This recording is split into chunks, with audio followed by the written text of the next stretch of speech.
When I first unlocked the front door to our brand new house, I felt something in my chest finally open up. The light poured in through the wide windows, catching on the hardwood floors, and it felt like I was breathing fully for the first time in years. I set my keys on the kitchen island and stood still, soaking in the silence. For the first time since Derek and I got married, I believed this was where life might finally feel like mine. We had spent years surviving in a cramped apartment above a laundromat. The walls were so thin I could hear the neighbors fighting through the drywall, and the smell of detergent clung to our clothes and furniture. My work as a UX designer was squeezed into a corner desk wedged between the bed and the closet door. Client calls, laundry machines, Derek pacing the room with spreadsheets balanced on his lap. It all blended into one long struggle. That apartment wasn't a home, it was survival. This house was supposed to be the reward. It wasn't a mansion, but to me it was a castle. White siding, a small front porch I dreamed of decorating with rocking chairs,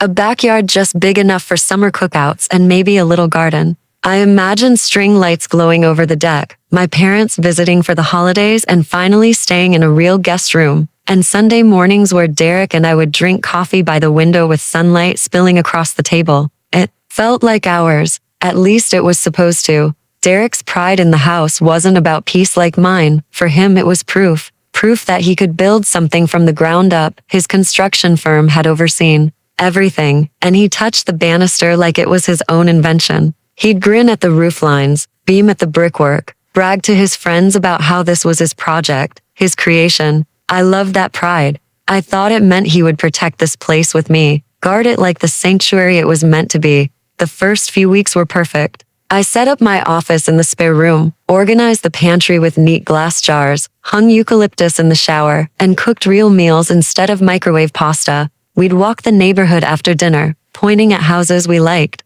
imagining which neighbors we might befriend. I could almost believe this was the beginning of a life that finally belonged to me. Then the visits started. At first, I told myself it was fine. Derek's parents dropped by on a Sunday afternoon, carrying a frozen pie they hadn't even thawed. Sandra wrinkled her nose at my pendant lights, saying they were a little too modern, but she complimented Derek on the tilling. Glenn wandered into the living room and turned on football, blasting the volume until the walls shook. I thought, let them look, let them get it out of their system, and then they'll give us space. But they didn't. Every Sunday, their car appeared in the driveway. They didn't call ahead, didn't ask if it was a good time. They just came. They set their coats on my dining chairs, sprawled on the couch, and made themselves at home like they owned the place. Glenn would complain about our sofa being too stiff for his back. Sandra hovered in the kitchen, peering into my pots, frowning at my spice rack. She asked if I had ever considered seasoning food her way. Less fresh garlic,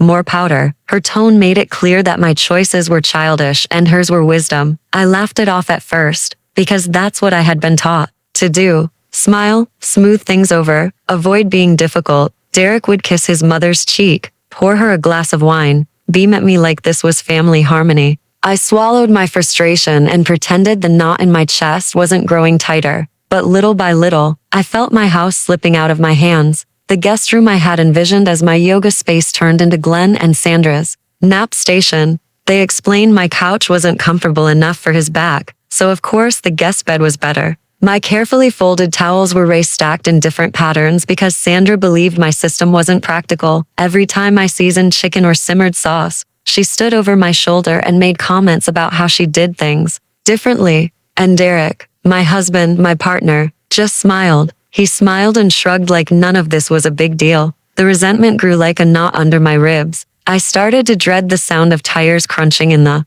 driveway, dread the knock that wasn't really a knock but more of an announcement. I would stretch meals meant for 2 into meals for 5, scrub dishes late at night while the 3 of them laughed in the living room, and fall into bed too tired to cry. One evening, after they had left, I gathered the courage to speak.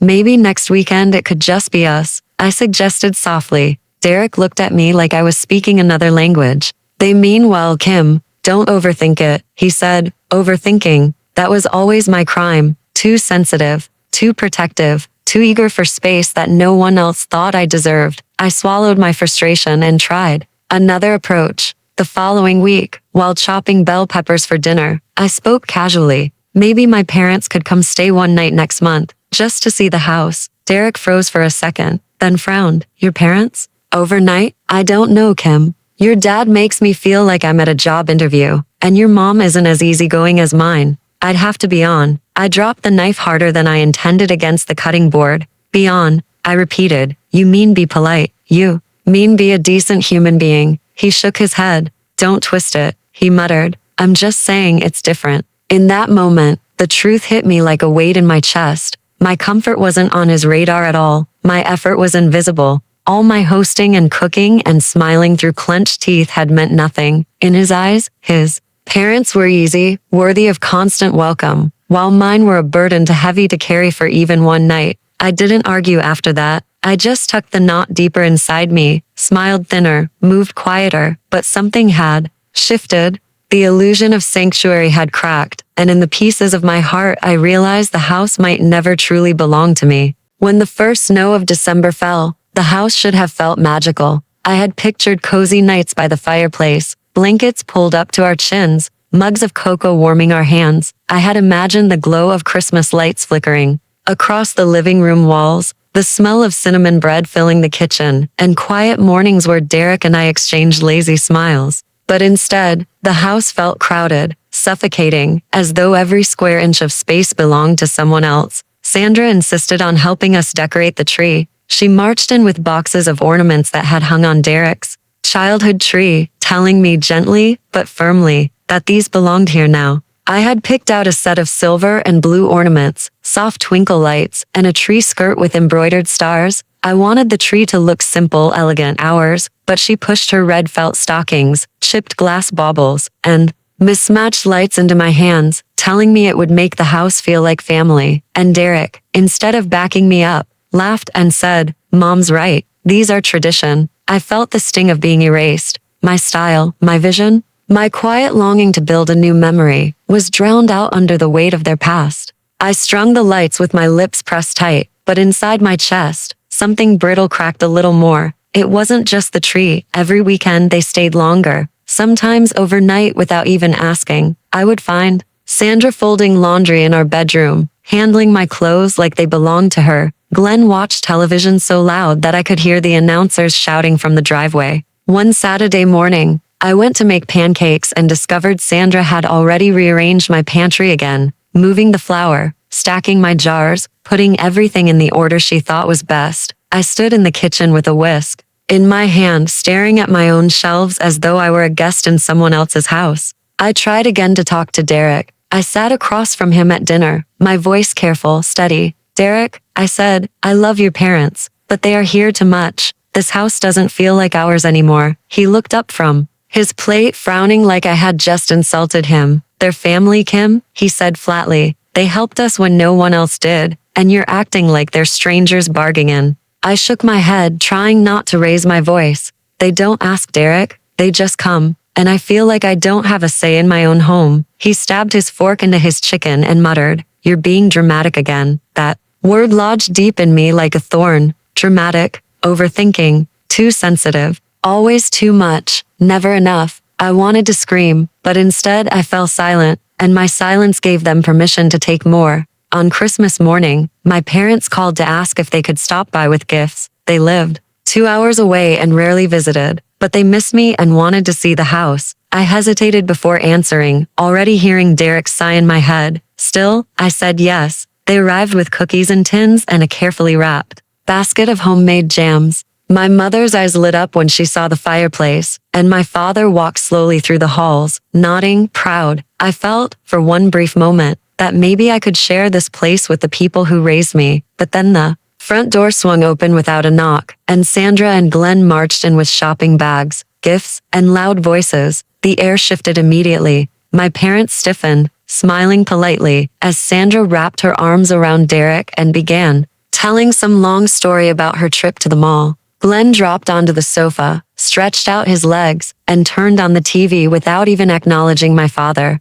My mother offered Sandra cookies, and Sandra accepted them with a smile too sweet to be real. But 5 minutes later, she whispered something about the icing being too heavy, just loud enough for me to hear. My father, proud man that he is, sat quietly, his jaw tight. He stayed for only an hour before excusing himself, saying the roads were icy and they should get back before dark. I knew that wasn't the reason. He had seen enough to know exactly where his daughter stood in her own home. After they left, Derek turned to me with irritation. You see, this is why it's awkward, he said. Your dad makes everything tense. He didn't even try to be friendly. I stared at him, my chest hollowing out, because he couldn't see what I saw. He couldn't see the way my parents were treated like outsiders while his parents reigned as owners. He couldn't, or he wouldn't. I stopped inviting my parents after that. The shame of watching them pushed aside was worse than the loneliness of missing them. I smiled less, laughed less, spoke less, but Derek didn't notice. He was too busy making his parents comfortable. In January, Sandra asked for a key. She said it was just in case of emergencies, like if we locked ourselves out or needed help with the house.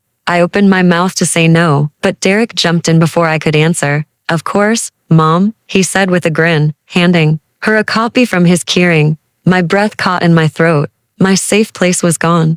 2 weeks later, I came home early from work. The driveway held Sandra's car. I walked in to find her in the kitchen, rearranging my spice rack again, humming softly as though she lived there. She didn't even look startled. Oh, Kim, she said casually. I thought I'd tidy up before dinner. My voice broke as I asked, how did you get in? She held up the key like it was a badge of honor. Derek said it was fine, she replied simply, as though his word was the only one that mattered. I felt my knees weaken. This wasn't just intrusion anymore. This was invasion. That night, I told Derek the key had to go. I told him through tears that I couldn't live like this, that I needed space, respect, boundaries. He listened with his arms crossed, his face unreadable. Then he said the words that shattered me. Kim, this isn't just your house, it's ours. And if I want my parents here, then they're welcome here. I stared at him in disbelief. My throat closed, and my chest burned. Every dream I had for this house cracked wide open. This wasn't my home. This was their home. I was only the woman who lived inside it. When February came, the snow piled high against the windows, and the house felt colder than the air outside. I would wake up each morning to find Sandra already in the kitchen, brewing coffee in my pot, her perfume drifting into every room. Glenn spent most evenings in Derek's study, watching sports, his booming voice drowning out my own thoughts. And Derek looked happier than ever, surrounded by the family that seemed to matter more than his wife. I tried to endure it. I tried to bite my tongue, to smile when I wanted to cry, to convince myself this was just a phase. But the truth pressed against me like a storm cloud that never broke. This wasn't a phase. This was my life now. One Friday night, I came home late from work, arms full of groceries. I stepped into the living room and froze. My couch was gone. In its place sat Derek's childhood sofa, sagging in the middle, covered with an old plaid blanket that smelled of mothballs. My bookshelf was missing too, replaced with Sandra's antique cabinet filled with porcelain figurines. My coffee table had been pushed against the wall, buried under Glenn's hunting magazines. It looked like my home had been swallowed, whole by theirs. I dropped the grocery bags on the counter, and cans rolled across the floor. Derek came downstairs smiling, his parents behind him, beaming like they had won something. Surprise, Kim? He said brightly. We thought it would be nice to bring in some family pieces, make the house feel warmer. My voice cracked. As I whispered, you replace my furniture. Derek shrugged, his smile dimming just slightly. It's just stuff, Kim. Don't be so attached. It's not just stuff, I snapped, my hands trembling. This was my home. These were my things. Sandra's voice cut through the air, calm but sharp. Oh, sweetheart, you'll thank us later. A house should tell a family story. And right now, it feels like you're trying to erase Derek's past. My jaw dropped, fury roaring in my chest. But Derek stood silent, his silence a weapon sharper than any words. He didn't defend me. He didn't choose me. He never did. That night, I couldn't sleep. I lay awake listening to the creak of floorboards, the sound of Sandra moving through the halls like she owned the place. My heart thudded with rage, grief, and something colder, sharper, more dangerous than either. I realized I was done waiting for Derek to see me. I was done begging for space in a house that had my name on the deed but none of my presence in its walls. The next morning, I woke before dawn. I brewed my own coffee, sat at the kitchen table, and made a plan. If Derek wouldn't protect my place in this home, I would, but not by fighting anymore. Fighting meant hoping, and I had no hope left. I called a locksmith while Derek was out running errands with Glenn. The man worked quickly, changing every lock in the house, handing me shiny new keys that felt heavier than gold in my palm. When Sandra knocked at the door that afternoon, arms full of groceries, I opened it just enough to see her shocked face. Her smile faltered as I stepped outside, closing the door behind me. "Hi, Sandra," I said, my voice steady. "We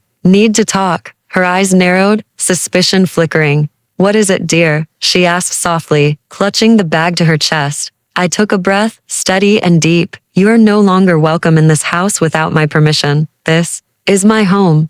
You've crossed too many lines." Her face flushed red, her mouth opening in outrage. "You can't do this," she hissed. "Derek will never allow it." I smiled then, not cruel, but certain. "Derek doesn't own me, and he doesn't own this house alone." She stormed off, muttering, and when Derek returned hours later, his mother trailing behind him, he found the locks changed. He shouted at me in the driveway, his voice carrying across the snowy yards where neighbors peeked through curtains. "Kim," he yelled, "what the hell is this? You embarrass my mother." I stood on the porch, my arms crossed, the wind biting my face. "No, Derek," I said evenly, "you embarrass me. For months, you've let them trample over me, over us, over everything I've tried to build here. This house is supposed to be our home, but you gave it away." His face twisted with anger. "You're being selfish," he spat. "They're my family." I shook my head, my throat tight, but my voice calm. "And I was supposed to be your family too,